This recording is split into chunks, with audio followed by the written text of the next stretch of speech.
I was deported, but the worst part wasn't the deportation. The worst part was coming home and realizing that my own family no longer saw me the same way. People I had helped for years, people who depended on me, people who called me their pride, started treating me differently. Some pulled away, others looked at me with doubt, and some even mocked me, as if everything I had done no longer mattered, as if I only had value while I could offer something. It was in that moment, at the lowest point of my life, that I understood a truth no one had ever told me. A hard truth, but a liberating one. And that's what I'm going to show you now. My name is Rajesh. I am 43 years old, and for a long time, I believed my story was one of those that ends well. One of those people tell with pride at weddings, at festivals, at family gatherings around a table full of food and expectations. I grew up in a small city in India, where everyone knows everyone, where success is not just something personal, it's collective. When a son succeeds, the entire family holds its head high. When someone fails, the silence weighs more than any word. From a young age, I carried an invisible burden, being the man of the house. My father was always an honest, hard-working man, but he never managed to get out of the same place. My mother performed miracles with little money, stretching every rupee as if it were possible to multiply it with faith. And I saw that every day. That's where something was born inside me. It wasn't empty ambition. It was necessity. It was almost an instinct. I didn't just want to live. I wanted to change everything. When the opportunity to go to the United States came along, it didn't feel like a choice. It felt like destiny. Even without knowing English properly, even without fully understanding how that country worked, I accepted. I still remember the day I left. My mother crying in silence, trying not to worry me. My father trying to appear strong, but with red eyes. And me, trying to seem more confident than I really was. Because the truth is, I was scared.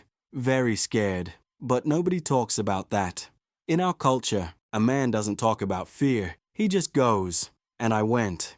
I arrived in the United States with a simple suitcase and nearly empty pockets. I didn't really know anyone. Just a distant contact who helped me in the first few days. I slept in a small room, shared with 3 other men. The smell of food mixed with the exhaustion of heavy work. The constant sound of people coming and going. No comfort, but a lot of hope. My first job was at a restaurant, washing dishes. Hours and hours with my hands in hot water, skin cracking, body aching. I barely understood what people said to me. Many times I just nodded, pretending I understood. But I observed, I learned, I absorbed everything. I arrived before everyone and left after everyone, not because they asked me to, but because I knew I needed to prove my worth. Not to them, to myself. With time, I began to understand the language better. I caught loose words, repeated phrases. I made many mistakes. It was cause for laughter sometimes, but I didn't give up. Never. After a while, I got a job at a grocery store. It was better, less physically demanding, but required more interaction. That's where I really started to grow. I learned to talk with customers. I learned to smile even when I was tired. I learned that, in that country, the way you present yourself can open doors or close them. I saved every cent. I didn't go out. I didn't spend on unnecessary things. While others bought clothes, went to parties, I did calculations. Always calculations. Because in my mind, there was a greater goal. My family. I started sending money to India. At first, a little. Then, more and more. And along with the money came the recognition. The phone calls began to change. My mother no longer cried out of worry. She cried out of pride. My father talked about me to the neighbors. My cousins saw me as a reference. Rajesh made it. That's what they said. And for the first time in my life, I felt that maybe it was true. After a few years, I managed to get into construction. It was hard, very hard, but it paid better. And I was willing to do anything. Work started early, very early, before the sun rose, and ended when the body could no longer take it. But I liked it, because every drop of sweat had a meaning. Every day was one more step. With time, I bought my first car. It wasn't new. It wasn't pretty, but it was mine. I remember sitting at the wheel and staying silent for a few minutes, just feeling that moment. I had made it, or at least, I was making it. Then I rented a better apartment. Small, but just mine. No sharing a room. No constant noise. No longer that feeling of just surviving. I was finally living. And that's when something changed inside me. Without realizing it, I began to build an image. On social media, in phone calls, in messages. I only showed the good side, the progress, the achievements. I never showed the exhaustion. I never showed the hard days. I never showed the loneliness. Because in a way, I believed that was part of the game. If I seemed successful, I was successful. My family began to depend on me emotionally too, not just financially. I was the example, the man who left home and succeeded abroad. And I carried that with pride, but also with a weight that grew in silence. Because maintaining an image is expensive, very expensive. And I'm not just talking about money. It went on like that for more than 8 years. 8 years building a life that, in my eyes, was solid, untouchable, safe. I truly believed that nothing could take that from me. Nothing. But there's something you learn too late. Sometimes it's not a great tragedy that destroys everything. It's a detail, a small mistake, something you ignore, until the day you can no longer ignore it. And that's exactly what happened to me. I just didn't know yet that that detail would change absolutely everything. I always knew there was a risk. It wasn't something I said out loud, nor something I shared with my family, but deep down, I knew. My situation in the United States was never completely regular. At first, it seemed temporary. Just until I get settled, I told myself, then I'll sort it out. But time passed. 1 year became 2, 2 became 3, and before I knew it, more than 8 years had gone by. The problem is that when everything is working, you start to believe it will keep working forever. I had work, I had income, I had routine, and above all, I had an image to maintain. Sorting out my situation meant stopping, dealing with bureaucracy, spending money, taking risks. So I kept putting it off, always putting it off, until the day it was no longer possible. It was an ordinary morning. I woke up early, as always. My body already accustomed to the heavy rhythm of construction. I had my simple coffee, put on my work clothes, and left. Nothing seemed different, but it was. I arrived at the job site and noticed a strange movement. Some people standing around, talking quietly. A different silence in the air. It wasn't the silence of tiredness. It was a different kind of silence. Tense, heavy. Before I could understand what was happening, I saw 2 official cars parked. People with badges, serious posture, attentive eyes. At that moment, my stomach went cold. I knew, without anyone needing to explain it to me. It was an inspection, and suddenly, all those years, all those ignored details, came rushing into my head. My heart started beating faster. My hands were sweating. My breathing became shallow. Some workers tried to leave discreetly. Others pretended everything was normal. I stayed, still, because in that instant, any decision seemed wrong. One of the agents started calling people over, asking for documents, asking questions, and, when it was my turn, I felt something I hadn't felt in many years. Helplessness. I tried to respond calmly. I tried to maintain my composure. I tried to act like someone who had control of the situation. But I didn't. They looked at my documents, asked more questions, exchanged glances with each other. And it was there, in that moment, that I understood it was over. There was no shouting, no scene, no exaggerated drama. It was worse. It was silent, cold, matter of fact. I was informed that my situation was irregular, that I needed to follow the procedure, that there would be consequences. Consequences.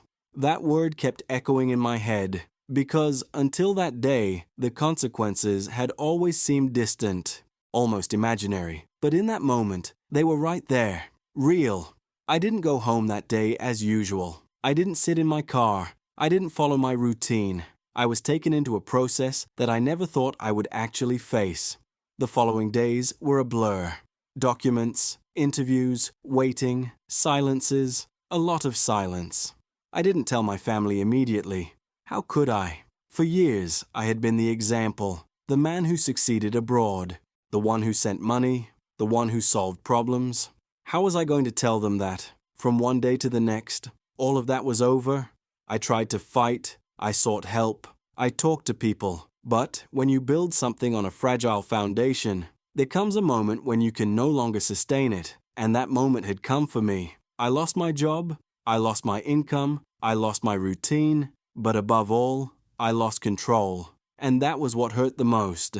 Because for the first time in many years, I didn't know what to do.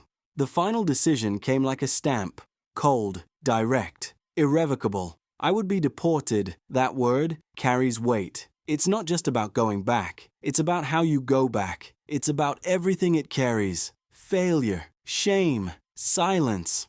I spent my last nights in the United States staring at the ceiling, thinking about everything I had built. The car, the apartment, the years of effort, the sleepless nights of work, the savings, the remittances sent, everything.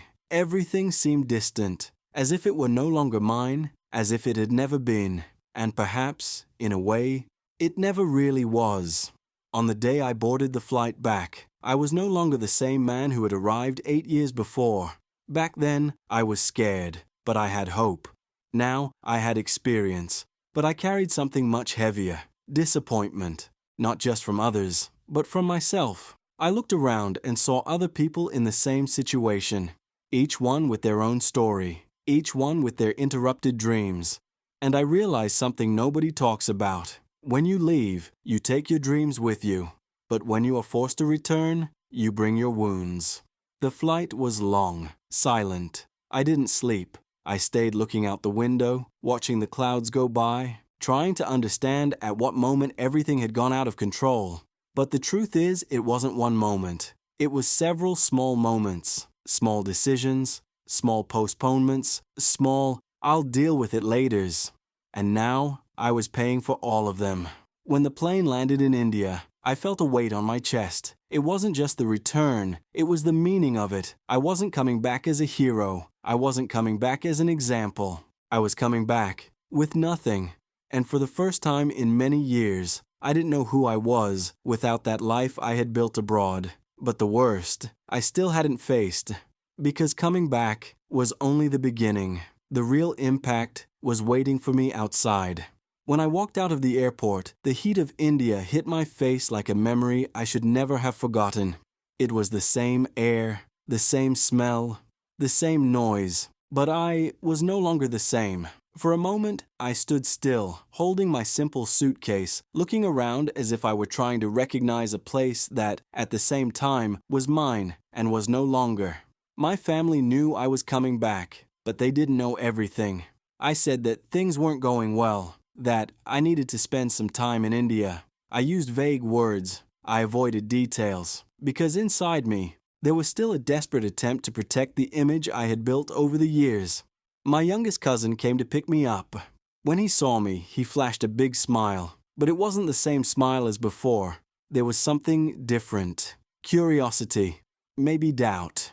We got in the car and started talking. At first, it was light. Common questions about the trip, about the time abroad, about the United States. I answered in short sentences. I avoided going deeper, until at one point he asked, "Are you back for good?" That hung in the air for a few seconds. I took a deep breath. "Yes, for now." He nodded, but said nothing. And in that silence, I felt it. Things were already different. When I arrived home, my mother came running. She hugged me tight, really tight, as if she were trying to recover all those years in just a few seconds. And in that embrace, I almost broke down. Because there was still pure love. No judgment, no expectation, just love. But that moment didn't last long. My father came right behind her. He greeted me, placed his hand on my shoulder, but didn't say much. His look said more than any word. He was happy to see me, but he was also trying to understand something I still didn't have the courage to say. In the first few days, everything seemed normal. Visits from relatives, special food, conversations, laughter. But there was one thing I began to notice. The questions. At first, they were subtle. "And the work over there? Do you plan to go back?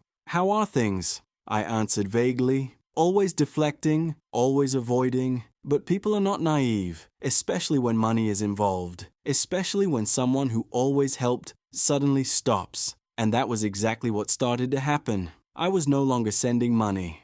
I no longer had income. I no longer had that life out there. And little by little, people's behavior began to change. The phone calls decreased, visits got shorter, the looks more attentive, more evaluating, as if they were trying to discover the truth before I even said it. And then, it started to appear, the doubt, in small phrases, in seemingly innocent comments. You came back quick, didn't you? But weren't things going so well over there? That's strange.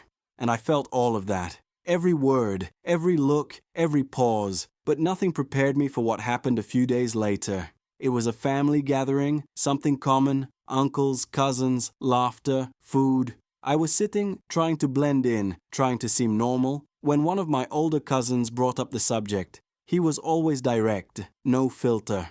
So, Rajesh, what really happened? The atmosphere shifted immediately. The conversations around us quieted. Some people pretended not to hear, but they were listening. I felt my body freeze. But in that moment, I could no longer run. I took a deep breath, and I spoke. Not everything, but enough. I talked about the inspection. I talked about the irregular situation. I talked about the deportation, without dramatizing, without over-justifying, just spoke. And for a few seconds, there was silence, a heavy silence, dense, uncomfortable, and then someone laughed, a low laugh, but audible. I looked in the direction. It was another cousin. He tried to hide it, but couldn't. And in that instant, something inside me broke, because it wasn't just the laugh, it was what it represented: contempt, judgment, superiority. Shortly after, the comments came, disguised as jokes. Ah, so the great man from the United States came back. We thought you were rich. And now, what are you going to do? Some laughed, others just watched. But no one defended me. Not even those who before had praised me, had admired me, had held me up as an example. And it was there that I understood something I had never noticed before. The respect I received was not for who I was. It was for what I represented: money, status, success. And without that, I was just another one, maybe even less. That night, I barely spoke. I sat there, listening, absorbing, trying not to react. But inside, I was being destroyed, because for years, I had done everything for them. I thought of them. I worked for them. I sent money. I helped when they needed it. And now, at the moment when I needed them most, all I received was silence or laughter. When I returned home that night, I sat alone in my room, the same room where I grew up, but which now seemed small, tight, strange. I looked at my hands, the same hands that had worked for years, that had built things, that had supported a family, and I thought, is this what I've become? Someone who only has value while they can offer something? The pain wasn't just from the deportation, it was from the discovery that, for many people, you only matter while you're useful. But in the middle of all of this, in the middle of the shame, the anger, the frustration, a question began to rise inside me. A simple question, but a dangerous one. If everything I had built was taken from me, then what truly remained? And I still didn't have the answer. But for the first time, I knew I needed to find it. After that night, something changed inside me. It wasn't a fast change. It wasn't like those stories where, from one day to the next, everything makes sense. It was more silent, slower, more uncomfortable. In the days that followed, I avoided going out. I avoided family gatherings. I avoided any situation where I could be the target of questions, or worse, of looks. I spent a lot of time alone, thinking, and the more I thought, the more a difficult truth began to emerge. I was also to blame, not just for the deportation, but for everything that came after. Because it was I who built that image. It was I who only showed the good side. It was I who made it seem like my life was perfect. And without realizing it, I taught people to value me for that. For what I had, for what I showed, for what I could offer. So when all of that disappeared, the value they saw in me disappeared with it. That conclusion hurt, but it also brought something unexpected: clarity. For the first time in many years, I stopped thinking about what others thought, and I started asking myself something much more difficult. Who am I? Without all of that, without the money, without the status, without the life in the United States. At first, the answer was frightening, because it seemed like there wasn't much left. I felt empty, as if my entire identity was tied to something that no longer existed. But at the same time, there was something there, something small, almost imperceptible, but real. My discipline, my capacity to work, my resilience, that had not been taken from me. That was still mine, and it was there that the real change began. Not external, internal. I started waking up early again, even without a job, even without a defined routine. At first, it seemed pointless, but it wasn't. It was a way of reminding myself of who I was. I started helping with small things, simple jobs, things that, before, I might not even have considered. And, for the first time, I felt no shame in that, because I had already faced something much worse: losing everything. People continued to comment, continued to watch, but something inside me no longer reacted the same way, because, little by little, I was stopping living for their validation, and starting to live to rebuild something no one could take away. I also began to observe more: my family, the dynamics, the conversations. And I noticed something that, before, I had completely ignored. Many of those who judged me were stuck in routines they hated, stuck in lives they never had the courage to change, stuck in frustrations they took out on others. And, in a way, my fall gave them a sense of comfort, because while I was above, I reminded them of what they had never done. But now, I was just another one, or, in their eyes, less. And that made them more comfortable. That realization didn't make me angry. It made me clear-headed, because I finally understood that it wasn't about me. It was about them, about how they saw the world, about what they valued, and, more importantly, about what I was willing to accept. One night, I sat with my father. It had been a long time since we truly talked, without distractions, without other people, just the two of us. He stayed silent for a while, and then said, "You made a mistake. Direct. No beating around the bush." I just nodded, because he was right. But he continued, "But you worked. You tried. You did more than many people here would have done." I looked at him, surprised, because for the first time since I came back, someone was seeing beyond the failure. He wasn't ignoring the mistake, but he also wasn't reducing my entire life to it. And that had an enormous impact on me, because I realized something important. I didn't need to erase what had happened. I needed to accept it, learn from it, and move on. That same night, I made a decision. Not a grand decision, not an empty promise, a simple decision, but a firm one. I was going to rebuild, not to prove anything to anyone, not to recover status, not to silence critics, but because it was what I knew how to do: build, even if I had to start from zero. Again. In the days that followed, I started looking for opportunities. Small ones, simple, real, no fantasies, no rush, no need to show anything to anyone. And for the first time in many years, I felt light. Because there was no longer an image to sustain, there was no longer an impossible expectation to meet. There was only me and the next step. And, curiously, it was at that lowest point that I began to feel stronger. Not because my life was sorted out, but because, finally, it was real. And when you reach that level, when you no longer need to prove anything, something changes. You start to see paths you didn't see before.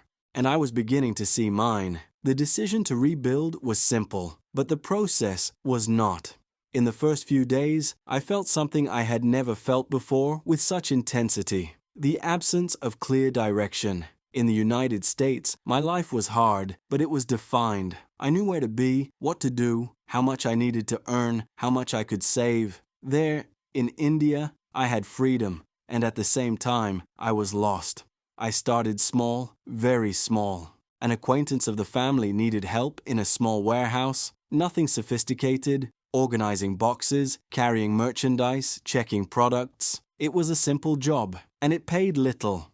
A few years earlier, maybe I would have refused. Maybe my ego wouldn't have allowed it. But after everything I had been through, I accepted, without thinking twice. On the first day, I woke up before the sun rose. As I did in construction, I put on simple clothes, and I went. When I got there, I noticed something curious. My body remembered. My habits were there. My discipline had not disappeared. While others arrived late, complained, did the bare minimum, I did what I had always done. I arrived early, I observed, I learned, I executed, without needing anyone to tell me to. And that started to attract attention. Not on the first day, not in the first week, but, with time, people noticed. The warehouse owner started giving me more responsibility. Small things, then bigger ones. Stock organization, inventory control, improvement suggestions. And I did everything with the same care I had in the United States. Because for me, it wasn't about the size of the job. It was about who I was while doing it.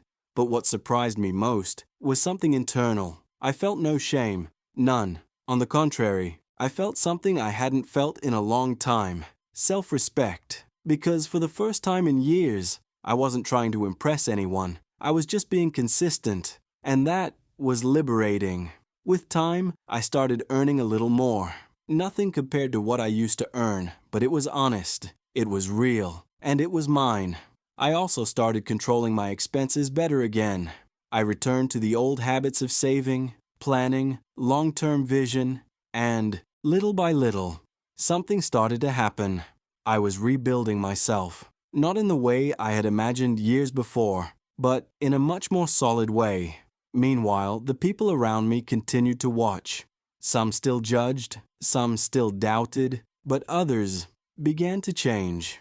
They noticed that I wasn't standing still, that I wasn't sinking, that I wasn't living off excuses. I was working, again, and that started to generate something I didn't expect to recover so soon. Respect. But this time, it was different. It wasn't based on money. It wasn't based on appearance. It was based on consistency. And that, no one could take away. One day, that same cousin who had laughed at me came to talk to me. He tried to start a casual conversation. He asked about work, about my day-to-day. And, for the first time, there was no irony in his voice. There was curiosity.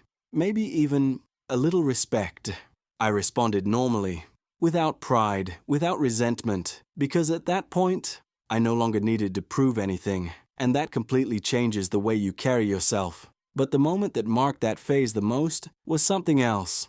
My mother called me into the kitchen. She was preparing food, as she always did, and she said something simple. "You came back different." I looked at her, not quite knowing what to answer, and she continued, "Before, you talked a lot about what you had.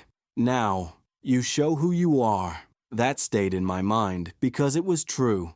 Before, my identity was tied to what I possessed. Now, it was tied to what I did daily. And that was much stronger, much more stable, much more real. As the months passed, I began to see opportunities, small ideas, possibilities to grow within what I was doing. Nothing grand, nothing illusory, but concrete. And, for the first time since I was deported, I felt something I thought I had lost. Hope. Not that naive hope, but a built hope, based on action, on effort, on reality. I still hadn't recovered everything. In fact, I was far from it. But I was no longer the man who had arrived at the airport carrying shame and doubt. I was someone in motion, someone who had fallen, but who was getting back up, for real. And, more importantly, without needing anyone's approval. But there was one last thing I still needed to fully understand. Something that only became clear after all of this. The true value of a man. And that was the greatest lesson of all. Today, when I look back, I barely recognize that man who arrived in the United States full of fear, much less the one who returned carrying shame.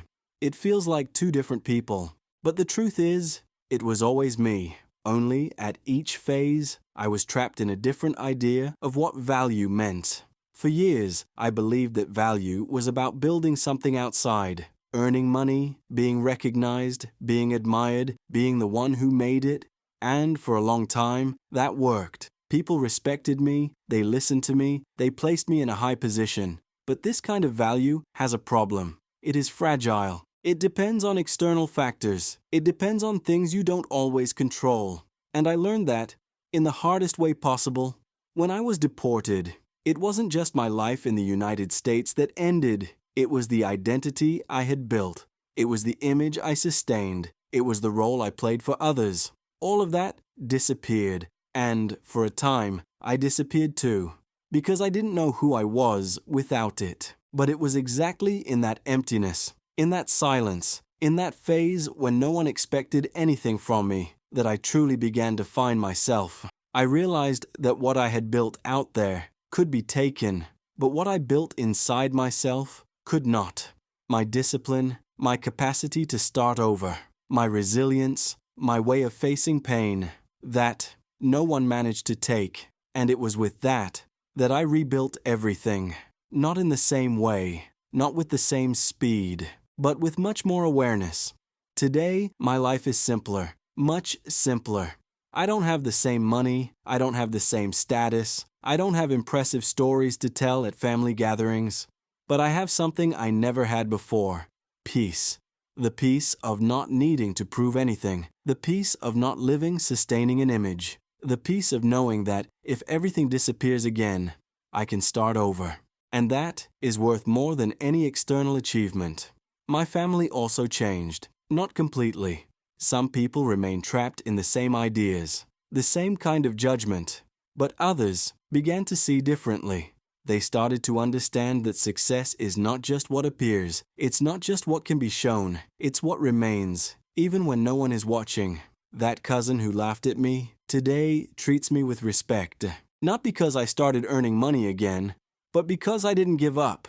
And deep down, people recognize that, even if they don't admit it. But the greatest change wasn't in them. It was in me. Today, when someone asks about my story, I no longer hide anything. I don't try to soften it. I don't try to seem better. I tell the truth. I was deported. I lost everything. I was judged. I was ridiculed. I was seen as a failure. But I was also someone who got up. Someone who started over. Someone who understood that falling is part of it, but staying on the ground is a choice. And if there is one thing I learned throughout this entire journey, it's this: the world respects results, but life tests character. And at some point, everyone will lose something: a job, money, status, relationships. Something will go out of control. Something will fall apart. And in that moment, it won't matter what you had. What will matter is what remained inside you. If discipline remains, you rebuild. If courage remains, you try again. If awareness remains, you do better. But if you depend only on what is outside, when that ends, you end with it. I almost ended, but I didn't. And today, I understand. My story was never about the United States. It was never about money. It was never about proving something to others. It was about discovering, in the hardest way, who I am when everything disappears. And if you are hearing this now, perhaps you are going through something similar. Perhaps you have lost something. Perhaps you are being judged. Perhaps you are feeling small. But let me tell you something. With complete clarity, that does not define you. That is just a moment, and moments pass. What remains is what you decide to do after. You can hide. You can blame others. You can accept the label they put on you. Or you can do what I did. Get up. In silence. Without an announcement. Without needing applause. And build again. One step at a time. Because in the end, the true value of a man is not in what he builds when everything is in his favor. It is in what he is capable of rebuilding when he loses everything.